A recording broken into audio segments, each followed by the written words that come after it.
ജനാർദ്ദന മുരളീധര നമോ നാരായണ. പൂന്താനം ചൊല്ലിയ പോലൊരാൾ ചോട്ടിലെ കല്ലിന്റെ മേലവൾ മാല ചാർത്തി. ഗുരുവായൂരപ്പ മുകുന്ദ ജനാർദ്ദന മുരളീധര നമോ നാരായണ.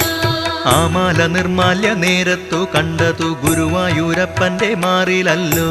ഗുരുവായൂരപ്പ മുകുന്ദ ജനാർദ്ദന മുരളീധര നമോ നാരായണ. മഞ്ജുളാലെന്നുള്ള പേരിലറിയുന്നു പൂമാല ചാർത്തിയൊരാളുമിന്ന്. ഗുരുവായൂരപ്പ മുകുന്ദ ജനാർദ്ദന മുരളീധര നമോ നാരായണ. എല്ലാം ഭഗവാന്റെ ലീലാവിലാസങ്ങൾ അല്ലാതെ എന്തു പറഞ്ഞിടാവൂ. ഗുരുവായൂരപ്പ മുകുന്ദ ജനാർദ്ദന മുരളീധര നമോ നാരായണ. സൂക്ഷ്മത്തിനുള്ളിലും സ്ഥൂലത്തിലും വിഷ്ണു സർവാന്തര്യാമിയായി വാണിടുന്നു.